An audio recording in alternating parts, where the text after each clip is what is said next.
ang pahinga, di ba? Nagtrabaho, lumikha ang Diyos ng 6 na araw, pero nung ito ay nagpahinga siya. So hinahanap sa atin ang pahinga. Ang pagpapahinga na kasama ang Panginoon ay mabuti. Yan ay ayon sa Biblia, pero kailangan ng pahinga natin ay naaayon sa adhikain ng Diyos. So binibigyan tayo ng pahinga sa mga sa inyo na pagod na, naghahanap na ng tunay na kapahingahan.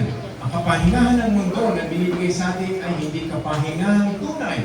Ito ay panandalian. Mapapagod tayo muli. Okay. So ngayon naman, tutuloy natin sa chapter 2. So kung ang banal na kapahingahan ay nadinig natin last week, ang ano naman ang buhay, ang ating pag-aaralan ngayong gabi. Ngayong umaga. Okay, tignan natin sa slide natin. Yung pangalawa pa, susunod pa. Yan. So chapter 4 tayo, 4 to 17, babasahin natin. Basahin natin maigi sama-sama. Ganito ang pagkalikha sa langit at sa lupa.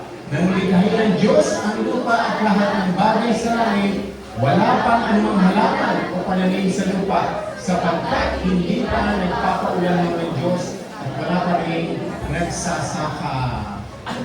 Okay, so sa buhay nyo, naghahanap kayo ng halaman, naghahanap kayo ng lumalago. Ang sinasabi ng halaman dito ay ang paglago sa inyong buhay. Thank you, Jim. Okay, so maraming nagtatanong ngayon sa inyo, kung tatanungin kayo, sagutin nyo sa inyong sarili, ano bang pakay ko dito? Bakit ako pinanganak? Anong kalagahan ko? Bakit ako nilagay ng Diyos dito? So, masasagot natin yan ngayong umaga sa pamamagitan ng mga verses na to. Sa pansin nyo maigi, wala pang halaman. Wala pang halaman o pananim. Dahil, nandiyan din ang sagot. Bakit walang halaman, walang pananim noon? Sapagkat wala pang ulan. At wala pa rin nagsasaka. So sa paggalaw ng buhay natin sa atin, mga kabataan, mga adults o anumang edad nyo, naghahanap kayo ng halaman, ng tanim na tutubo sa inyong sarili. Ang sabi dito, wala pang ulan kasi kaya hindi tumutubo. Ang simbolo ng ulan ay ang presensya ng Panginoon. Maaaring kaya pa hindi tumutubo ay dahil wala pa kayong tunay na relasyon sa ating Panginoon. Kaya hindi nyo pa nararamdaman ang ulan. Hindi pa nararamdaman ang ulan sa inyong relasyon, sa inyong trabaho, sa inyong magulang, sa inyong pamilya, sa inyong kinabukasan, sa inyong, even sa inyong mga prayers. Kasi ang presensya ng Panginoon, handa na siya magpaulan. Pero ang problema, hindi tayo handang magsaka. Sabi kaya hindi pa tumatanim, wala pang halaman dahil wala pang ulan at wala pang magsasaka. So makita nyo, paano gumalaw ang presensya ng Panginoon sa inyong buhay? Kailangan ang paggalaw, ang blessing ng Panginoon para pumasok sa inyo, kailangan ng ulan. Kailangan ng presensya ng Panginoon. At ang pangalawang tanong, handa ba kayong magsaka? Handa ba kayong magtrabaho? So ang pagsasaka, sinasabi dito, magsasaka, ano ginagawa po ng magsasaka? Nagtatanim, nagbubukal, nagtatanim, nagdidinig, nagpapataba. Yun, nagbibigay siya ng pataba. So makita niyo, pansinin niyo dito. So dito maraming iba't ibang trabaho. Meron mga nasa call center, may mga nurse, meron nasa ng service, mga pulis, mga bumbero, mga doktor. Makita niyo, unang trabaho binigay ng Panginoon, magsasaka. Bago niya binigay sa atin ang ibang klase. So, unawain natin maigi. Kasi kailangan ng Diyos bago ang mga doktor, mga abogado, mga engineer. Hinahanap niya ang handang magsaka, ang handang magbungkal, ang handang magtanim, at handang magdilig, at hanggang magpataba sa mga bagay. Yan ang kailangan natin sa buhay natin. Hindi ko sinasabing wala nang importansya ang ibang trabaho. Pero yun ang hanapin natin. Lord, bakit hindi ako lumalago? Lord, bakit ang daming blessing na hindi pumapasok? Ang dami kong mga unanswered prayers, mga dasal nyo, ilang taon na, hindi nasasagot. Maaaring ang kakulangan ay presensya ng Panginoon, hindi mo nire-recognize, hindi mo hinahanap, hindi mo nararamdaman, at hindi ka handang magsaka, magtrabaho. Ganito po kailangan maunawaan natin. Ang blessing po ay papasok dahil sa paggawa ng Panginoon. Pero maraming blessing na hindi nakakarating kasi hindi tayo gumagalaw, hindi tayo gumagawa. Ang paggalaw ng Panginoon laging magkasama. Ang biyaya ng Diyos, grasya ng Diyos, milagro ng Diyos at inyong paggawa. Bibigyan kayo ng halimbawa. Kung naghahanap kayo ng trabaho, yes, pagdasal natin yan, Lord, bigyan mo ako ng bagong trabaho, bigyan mo ako ng mga pagkakitaan, pero hindi ka naghahanap ng trabaho. Example lang yun. Kaya yung pagsagot ng Panginoon sa panalangin, bigyan mo ako ng trabaho, pero ikaw mag-a-apply ka, maghahanap ka ng trabaho, mag-aaral ka, maghahanda ka sa interview, maghahanda ka sa mga test. Makita nyo, doon papasok. Pagtiwala tayo sa Panginoon, hindi siya nagbabago, pero hindi sapat yun. Kailangan meron tayong ginagawa. Kaya hindi pumapasok ang ulan, hindi, walang halaman, walang pananim, walang magsasaka. Hindi handang magbungkal, hindi handang magtanim at magdilig. So, diligyan natin ang ating mga relasyon. Bungkalin natin ang ating kinabukasan. Patabain natin ang ating mga panalangin. Gawin natin ang mga paraan para tayo ay parang mga spiritual na farmers, parang mga magsasaka tayo. Kasi yun ang hinahanap. Yun ang unang hinahanap ng Diyos. Okay, yung susunod naman na verse, yung verse 6, ang sabi, ngunit meron ng bukal ng tubig na dumidilig sa kapatagan sa lupa. Okay, napansin niyo po ang sequence. Walang ulan, walang tanim, walang halaman, walang puno, pero may bukal.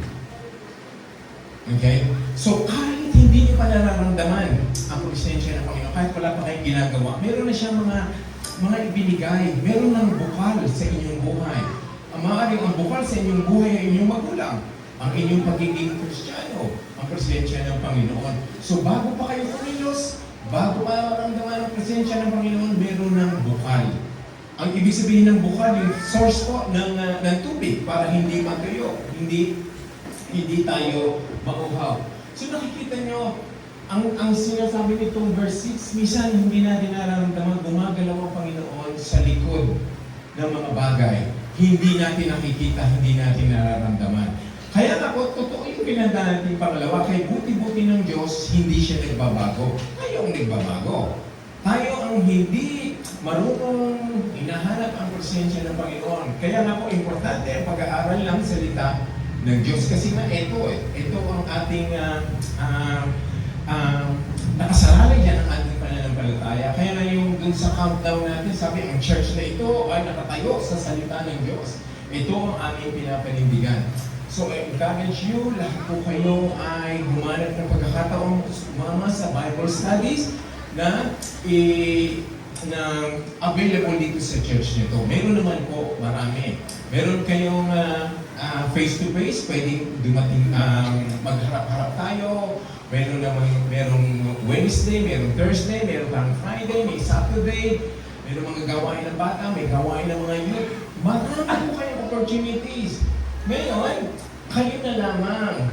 Para dumating ang ulan sa buhay nyo, magbungkal kayo. Maaaring ang pagbubungkal nyo. Ang pagiging pagsasaka nyo ay pagpunta sa church pag-attend.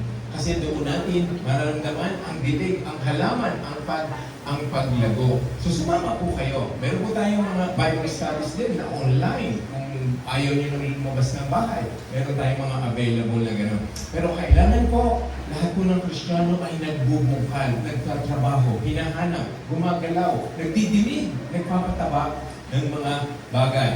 Kahit hindi naman natin nararamdaman ng Panginoon, meron siyang bukal ng tubig. So makikita nyo, hindi pa ginagawa ang tao. Wala pang, hindi pa nilalalang isang lalaki at isang babae. Ganun ang Diyos. Bago pa kayo ipanganak, meron ng bukal na inilaan ang Diyos. Kailangan natin hanapin nasan ang bukal na yon.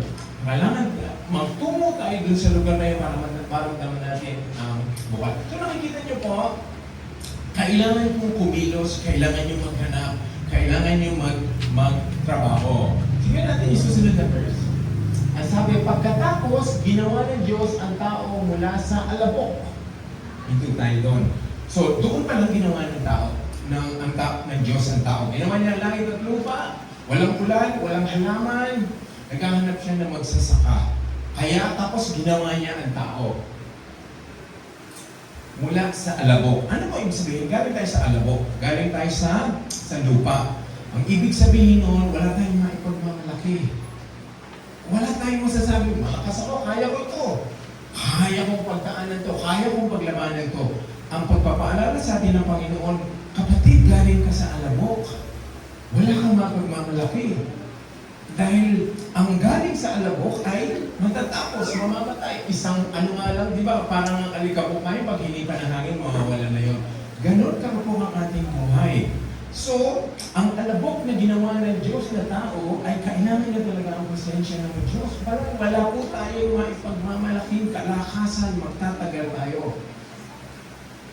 Kaya na natin paghandaan kung kailan tayo matatapos na maging alabok. Kasi nga ang pangako ng Diyos, alabok tayo ngayon. Galing tayo sa lupa. Pero darating ang araw na papalitan na ang ating anyo, ang kasarian, ang ano natin, ang nature natin, magiging glorified na tayo. Hindi ka na alikabok lamang kung hindi ikaw ay spiritual na tao.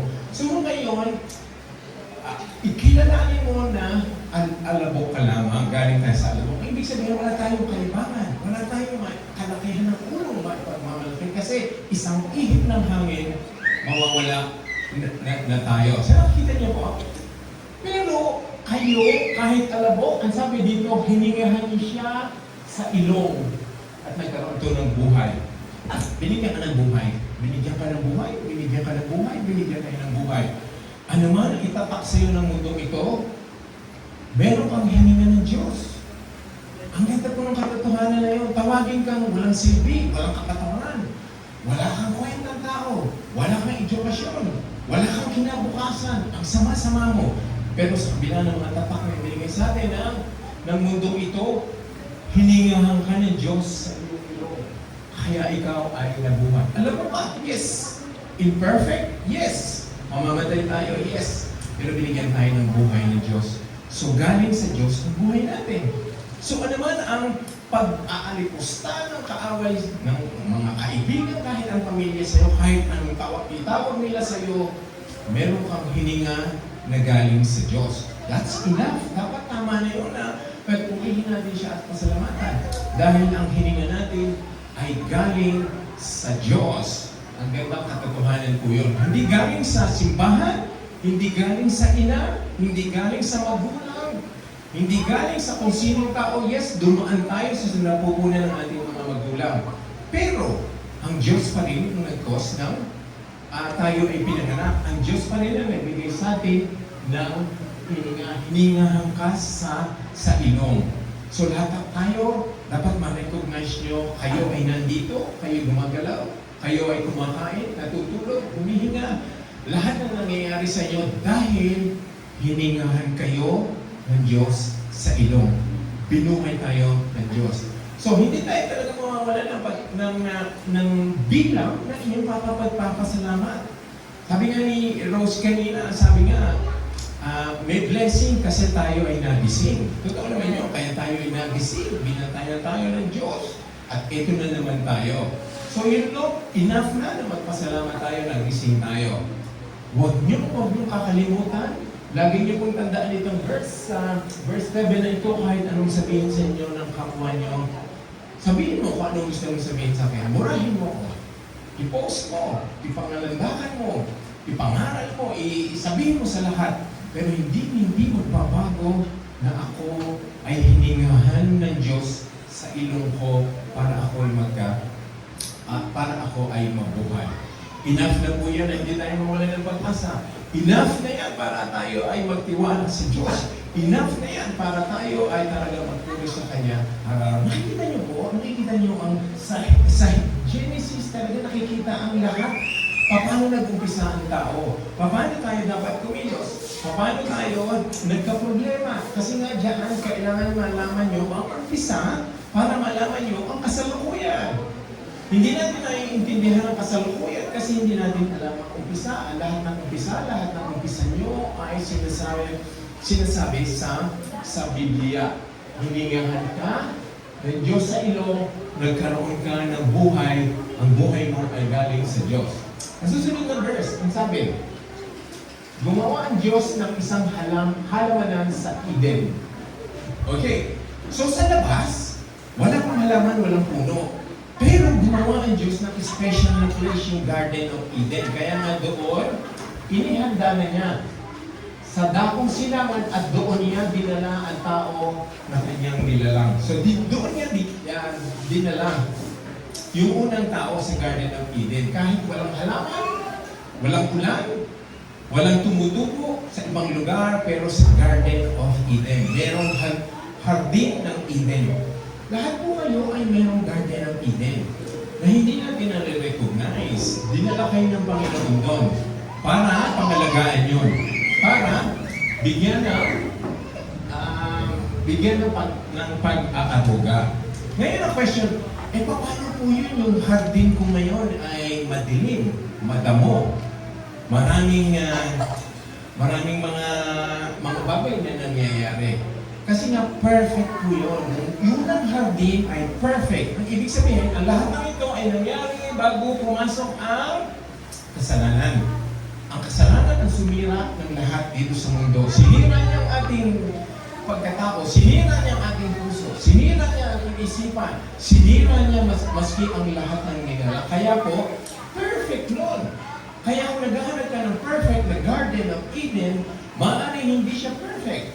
Maaaring ang Garden of Eden mo na kailangan mong diligan ay ang iyong magulang, ang iyong anak, ang iyong kapatid, ang iyong asawa. Pero perfect yan. Kaya mga magulang natin ngayon na nagkukulang kasi nga perfect sila noon ang ginawa ng Diyos pero nabahid, nadumihan, nasira ng kasalanan. So, kahit ganoon, meron pang pag-asa. So, tandaan niyo po, ang problema ay nangyari nung pumasok ang kasalanan. So, meron kayong Garden of Eden na ginawa ang Diyos. It could not be hindi talaga perfect yun, hindi maganda sa kasalukuyan, pero ang hinahanap ka, gaya na nabanggit natin kanina, matuto kang magsaka, matuto kang magbukal, matuto kang magdilig, matuto kang alagaan ng mga bagay na yon. Kasi nakasalalay na ngayon, sa'yo ang paggawa. Maaaring kaya hindi pa dumarating ang ulan, hindi ka pa handang magsaka, hindi ka pa handang magbukal. Tingnan natin ang susunod na verse. Pinatubo niya roon ang lahat ng uri ng punong kahoy doon sa Garden of Eden na magagandang pagmasdan at masasarap ang bunga. Ayan. So niligay ka ng Panginoon sa sitwasyon na dapat nakikita mo mayroong mga magagandang pagmasdan na bunga. Ang sabi, yung punong kahoy nagbubunga na magagandang pagmasdan at masasarap na bunga. So, merong magagandang pagmasdan sa inyong buhay. Lahat po kayo, kabataan, may asawa, binata, dalaga. Ang nangyayari kasi, iba ang pinagmamasdan nyo. Iba ang tinitignan nyo. Ang sabi nyo, puro kahoy na binigay sa iyo ng Panginoon, magandang pagmasdan. Masarap ang bunga.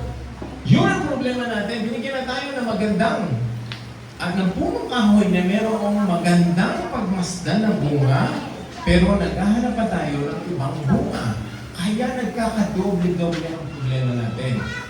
Hindi natin nakikita, hindi natin na-appreciate ang magandang bunga, ang magandang pagmasdan. Ito pa ang isang problema natin. Binigyan na tayo ng Diyos na masarap ang bunga. Magandang pagmasdan, masarap ang bunga, pero naghahanap pa tayo ng ibang bunga.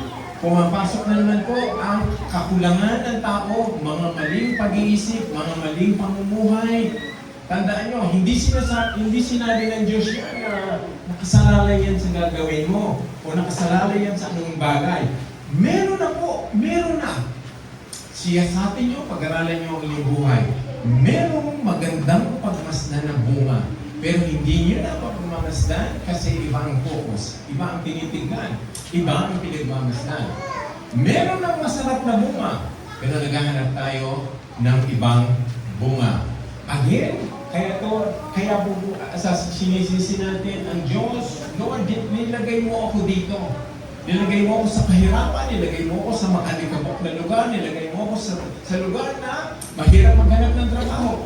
Lord, nilagay mo ako sa pamilya na ang mga magulang ko ay hindi naramdaman ng pag-ibig. Nilagay mo ako sa sitwasyon na ang aking asawa ay hindi perfecto, hindi ko nakikita ang bunga. Pero isipin natin po, maaaring ang tanong ngayon, Lord, bakit mo binigay sa akin to? Maaaring palitan natin ang tanong. Maaaring ang tapat na tanong is, Lord, tulungan mo ako makita ang mga bungang magandang pagmasdan. Lord, tulungan mo ako matikman at malasap ang mga masasarap na bunga. Hindi sasabihin ito ng Diyos na nagsisinungaling siya, na nangako siyang merong mga magandang pagmasdan at merong mga bungang masarap. Ang problema, Lord, bakit walang bunga? Bakit walang magandang pagmasdan sa buhay ko? Sira ang aming relasyon. Matitigas ang ulo ng aking mga anak. Ang aking ministry ay hindi umuunlad. Ang prayer life ko ay kulang, walang kasagutan. Ang pagsamba ko ay mababaw. Maaari kasi merong mga bunga doon na magandang pagmasdan, masasarap na bunga, pero naghanap tayo ng ibang pagmamasdan. Sinasabi, sambahin natin ang Panginoon. Kaya ang nangyayari sa mga tao, sinasamba nila ang tao, ang mundo ito. Kung pagmamasdan nila at hanapin nila ang magandang pagmasdan, ang Diyos. Ang magulang niyo po ay magandang pagmasdan noon. Masarap ang bunga nila. Again, hindi nyo kontrolado ang nangyari. Sila po ay nabalot ng kasalanan. Hindi sila perfect.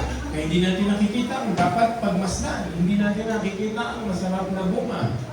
Ngayon, meron pa bang pag-asa doon? Yes! Kaya nga, presensya ng Panginoon. Kaya nga, kung tayo ay nakikristo, magpapadala siya ng ulan, magtatrabaho tayo, lagi pong partnership. Kaya kung pag-nagdarasal tayo, yes, i-encourage natin na magdasal ang bawat isa. Pagdasal nyo ang mga imposibleng sitwasyon, ang mga mahihirap na sitwasyon. Pero meron tayong tungkulin. Meron tayong dapat gampanan. Para makita nyo ang mga magagandang pagmasdan at masasarap na bunga. Okay? Ngayon ito, tuloy natin. So, merong magandang prutas, magandang pagmasdan pa lang, maganda na. Pag tinikman, masarap. Pero itong problema, sa gitna ng halaman ay naroon ang punong kahoy na nagbibigay buhay at punong kahoy na nagbibigay ng kaalaman tungkol sa mabuti at masasama. So doon, makikita natin kahit perfect ang situation, meron kayong mga choices. Pag sinabing punong kahoy na nagbibigay ng kaalaman tungkol sa mabuti at masama, binigyan ka ng Diyos ng kapasidad na pumili ng tama or mali, masama or mabuti. So, hindi natin sisisihin ng Diyos kasi nga yung mga choices natin. Okay? So, tandaan niyo po ito. Ang lahat ng hindi tumanggap kay Kristo because dahil sa kanilang pagpili, sa kanilang desisyon. Ang lahat ng napunta sa impyerno dahil walang relasyon kay Jesus, dahil sa kanilang desisyon. Walang pinadala ang Diyos sa impyerno na gusto ko pong masin, gusto ko pong makilala si Kristo. Walang taong gano'n sumisigaw ngayon sa impyerno. Bakit po? Gusto ko makilala si Jesus. Gusto ko pong magsigaw. Gusto ko maging Kristiyano. Ang mga taong nasa impyerno ngayon ay tandaan po natin, sinasabi ng Biblia, walang relasyon kay Jesus. Pumili sila, nagkaroon sila ng desisyon na huwag magkaroon ng kay Jesus. Kaya nga po, merong laging desisyon, merong kaalaman tungkol sa mabuti at masama. Lahat kayo ay merong kaalaman nun. Ngayon, anong pipiliin nyo? Ang madalas pinipili natin ay ang masasama. Kasi nga, hindi natin yung pinapag-aaral ng salita ng Panginoon. Dito natin malalaman kung anong mabuti at masama, kung anong tama or hindi. Okay? So, doon siya nilagay.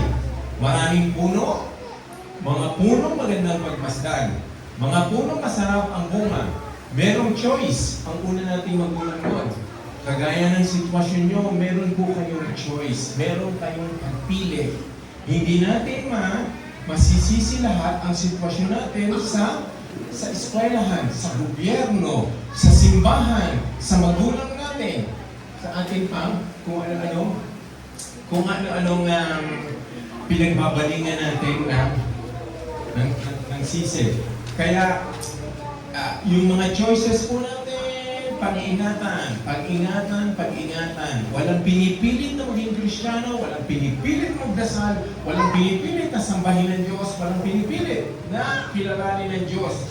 Your po, desisyon yun. Kasi meron ngayon kaalaman tungkol sa mabuti at masama. Okay, so doon nilagay ngayon si Adan, ang una nating magulang. Lahat po tayo nanggaling kay Eva at kay Adan. Wala pong pinanggalingan tayong iba. Itigil na ang tinuturo sa eskwelahan. Galing tayo sa hayop, sa unggoy. Mali po yan. Ang sinasabi ng Biblia, galing tayo sa Diyos. Kaya ako delikado na kasi ang mga eskwelahan ngayon ay hindi na tama ang tinuturo. Meron kayong kaalaman tungkol sa mabuti at masama. Ang question ko po sa inyo ngayon, ano pipiliin nyo? Meron kang kaalaman. Alam mo ang tama at mali. Alam mo kasalanan or kabutihan. And choose wisely. Para po kayo makapili ng tama, ito po ang kailangan natin. Salita ng Diyos. Salita ng Diyos. Tingnan natin sa susunod na slide. Yung pong verse 10 hanggang 13 ay i-describe po ang nangyayari ngayon pagkatapos ng likhain ng Diyos. Ilagay kung nasaan si Eva at si Adan. Susunod na slide ang sabi, iniligay ng Diyos ang tao sa halamanan ng Eden upang ito'y pagyamanin at pangalagaan. So nakikita niyo po, meron na naman hinahanap sa inyo. Ang blessing na ibinigay sa inyo ay kailangan natin pagyamanin at pangalagaan. So nakikita niyo, bakit sinisisi natin ang ating mga asawa? Hindi ko kasi mabago ang aking asawa. Hindi ko mabago ang aking anak. Minsan nga, hindi ko mabago ang aking magulang. Bakit? Kasi maaaring nagkulang tayo na pagyamanin at pangalagaan. So, marami sa inyo gusto nang iwala ang inyong kasal, ang inyong relasyon, ang inyong mga kung saan kayo nilagay, maging ang mga simbahan, ang mga ministry works, ay ibinigay sa atin ng Panginoon. Ang kakalungan po, ito, pagyamanin at pangalagaan. So bago natin tanungin, Lord, baguhin mo ang kasama ko, baguhin mo ang anak ko, baguhin mo ang lahat. Yung nangyari sa pamilya ko, ang sarili na tanong siguro, tanongin mo sa sarili mo, Lord, pinagyaman ko ba ang aking relasyon? Pinagyaman ko ba ang aking pagkakakilala sa Panginoon? Pinagyaman ko ba at inalagaan ko? So kaya makikita niya, naiintindihan niyo, kaya naghahanap ang Diyos ng una sa bago lahat ng trabaho ay magsasaka na nangangalaga at pinagyayaman. Okay. Nilagay ng Diyos sa tao sa halamanan sa Eden upang ito'y pagyamanin. Pinagyayaman niyo ba ang inyong ministry work? Pinagyayaman niyo ba ang inyong kabataan? Ang inyong paghanap ng relasyon sa Diyos, ang kanyang will and purposes. Ito naman po pagyaman, pagpapayamanin, o palaguin, o pangalagaan, hinahanap po yan, whether you're adult, may asawa na, binata, matanda na, retired, or mga kabataan. Kaya nga po, maski ang mga children dito ay binibigyan natin ng pagkakataon na mag-aral ng salita ng Panginoon kasi kahit young age po sila, meron na silang pagkakataong pagyamanin. Pangalagaan ang binigay ng Diyos. Lahat po kayo, tanongin natin, Lord, pinagyayaman ko ba? Pinaalagaan ko ang binigay mo sa akin. Aking pag-aaral, ang aking prayer life, ang aking pagsamba. Lahat ng binigay sa inyo ng Panginoon, bago mo sabihin, baguhin mo siya, ang tanongin mo sa sarili, pinagyayaman ko ba siya? Pinapangalagaan ko ba siya? Kaya nga po nagkaroon kami ng pag-uusap ng mga lalaki, ng mga babae, kasi para suriin natin, saan ba nagkulang? Bakit siya ganun? Bakit mainit ang ulo? Bakit siya ay nagdadabo? Bakit ayaw niya makipag-usap? Maaaring kulang sa pagpapayaman, kulang sa pangangalaga tayo. Kaya sinisisi natin na masama ang ating kasama sa bahay, masama ang ating mga anak. Pero, ang tanongin, nangalaga ba ako? Pinagyaman ko siya. Okay? So, tanongin po natin yan. Mga laga, pagyamanin kung ano ang meron ka ngayon. Bago mo, lisanin. Bago ka mawala ng pag-asa. Bago ka maghanap ng ibang relasyon, sitwasyon, pangalagaan mo. Tingnan natin sa susunod na verse 16. Sinabi niya sa tao, makakain mo ang alinmang bungang kahoy sa halamanan. Maliban sa bunga ng punong kahoy na nagbibigay ng kaalaman tungkol sa mabuti at masama. Sabi, ang linang-linaw po, wag na wag mong kakainin ang bunga yon. Sapagkat sa araw na kainin yon, mamamatay ka. Ang linaw po, walang confusion. Ang sinabi, lahat ng puno, lahat ng bunga ay kaya mo, pwede mo kainin, isa lamang. Bakit gano'n ang tao? Kung ano po ang bawal, kung anong sinabing hindi, yun ang gagawin natin. Hindi na siya kailangan magtrabaho, hindi na siya napapagod. Hindi siya nagkakasakit. Hindi tatanda si Adan noon, pero pinili pa rin niya kainin ng ibang prutas. Ganun po ang sitwasyon natin. Kaya naiintindihan niyo, bakit tayo ngayon? Ganito, nagkakaproblema, nagkakaroon ng kung anong sakit. Kasi wrong choices. Wrong choices. Pero ang ganda po ng yung Bible study namin nung kahapon, ng mga youth. Sabi ko, pag-ingatan niyo ang mga choices niyo, ang mga sinasamahan niyo. Kasi isang maling pagpili, isang maling desisyon ay maapektuhan ang inyong buhay. Yes, bata pa kayo ngayon, teenager. Pero yung pinili mo ngayong bata ka, ay dadalhin mo hanggang ikaw ay tumanda. Okay? Huwag mong kainin ang prutas, ang bunga na sinabi mong wag. Ngayon po, ang tanong naman, paano po nalaman na ang dami pong prutas dito sa mundo ito ang daming atraksyon. Again, babalik na lang po tayo sa Bible study na dito nyo malalaman kung anong tama, kung anong bunga. Kaya nga yung discussion namin kagabi, pag-ingatan nyo, ini-cover na bunga ng mundo. Kasi ang bunga ng mundo ay sa laman na sinasabi ng Biblia. Kaya join Bible study po, sumama kayo. That is in addition sa inyong mga personal devotion, sa inyong mga pag-aaral na ginagawa.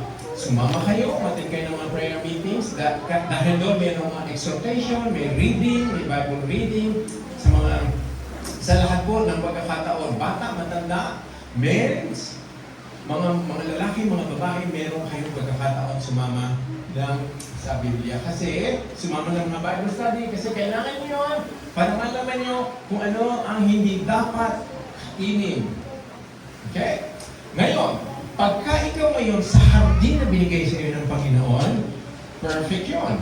Pero ngayon, dahil sa kasalanan, pumasok ngayon ang mga maling pagpili. Meron po kayong obligasyon. Dahil hindi na nga perfect ang garden nyo ngayon, ang hardin nyo ngayon, merong damong lalabas. Meron, di ba, ang hardin, ngayon, kahit alagaan mo, meron pa rin mga damong lalabas. Ang trabaho po ng magsasaka ay bunutin ang damo na hindi na narapat doon. Marami sa sitwasyon na yun. Naghihirap, confused, hopeless. Walang pagpapatawad, may bitterness. Kasi, meron kang damo hindi binubunot. Bunutin mo yung damo. Yun ang isa sa trabaho ng magsasaka. Ngayon, maaaring ang tanong, dapat po bang bunutin ang lahat ng damo? Ang sagot, hindi. Bunutin mo ang damo na kaya mong bunutin. Bunutin mo ang damo na alam mong hindi mamamatay yung halaman. Kasi nga, ang damo minsan, di ba, kumakapit yan sa ugat ng tamang halaman pag mali ang pagbunot mo. Pero may mga damo na kailangan bunutin. Examinin niyo po. Examinin niyo ang mga buhay niyo, ang mga sitwasyon niyo. Meron bang damo na kailangan bunutin? ang damo ay maling relasyon, maling post, mga maling mga pinapanood, pinafollow, nilalike. Kailangan niyo pong bunutin yon kasi mga damo yon eh. Lalabas yon sa inyong relationship. So handa kayong magsaka, handa kayong magdilig, handa kayong magbungkal, handa kayong magtanim, handa rin kayong bunutin ang damong kailangan bunutin. Kasi po yun, nandito tayo sa kasamaan sa mundong ito na lalabas ang damo. Maaaring ang damo no naman, ang halaman no na mabuti, lumabas na ngayon ang tunay na damo. Pagmasdan nyo, ito ba ay halaman na kailangan kong diligan? O ito ay damo na kailangan kong bunutin? It takes po examination sa lahat ng buhay natin. Kaya hindi ka lumanago, kaya walang ulan, kaya walang mga bungang magandang pagmasdan, kaya mga walang bungang masarap kainin. Kasi may damo. Yung damo ang ating dinidiligan at pinapapalaki. So that's my challenge po sa inyo lahat. Mga kabataan, mga may asawa, mga lalaki, mga binata, maging magsasaka kayo. Magsaka kayo maigi sa inyong relasyon, sa inyong ministry, sa inyong career, sa inyong sitwasyon, sa inyong pamilya, sa inyong adhigain, sa inyong hinahangad sa inyong buhay. Baka may damo, bunutin kagad. Masakit po ang magbunot ng damo minsan kasi natatangay nga ang ugat ng magandang halaman. Kasi nga nakabalot sila minsan doon, nakakapit. Pero kahit kung masakit, kung kailangan bunutin. Kasi papatayin niya ang magandang halaman. Papatayin niya. Okay, sa iyo po ang mensahe niyan sa inyo. Ang Diyos po ay nilagay kayo sa hardin na merong magandang bunga, ng magandang pagmasdan, mga bungang masarap kainin. Pero may trabaho kayo. Gusto na Diyos na kayo ay maging magsasaka. Nagdidilig, nagbubungkal, nagtatanim, nagbubunot ng damo. Yes po, kailangan yan. Kailangan natin sa buhay natin. Kung nahihirapan po kayo, ano po ang bubunutin kong damo? Then ask the greatest farmer, ang ating Diyos. Siya ang pinakadakilang magsasaka. Kasi ang Diyos natin ay nagpapalago, nagtatanim, nagpapabunga. Ngayon, paano natin siya tatanungin? Babalikan naman po tayo sa Bible. Ito po. Kung gusto niyo tanungin ang lahat ng bagay tungkol sa Diyos, kasi hindi na natin madidinig ang boses niya. Tandaan niyo po, sa simbahan ito, hindi natin pinapangaral na mayroon pang tinig kayong madidinig sa labas ng Biblia. Kaya ito, lahat ng tanong niyo, lahat ng sagot na gusto niyo madinig sa ating Panginoon, Bible, Bible, Bible, Biblia, Biblia. Hindi ko na po siguro mapapadiin pa ang importansya ng pag-aaral ng Biblia. Ang pangangaral galing sa Biblia. Tayo po ay binigyan ng Diyos ng buhay. Binigyan ka ng buhay na pangangalagaan mo, bubungkalin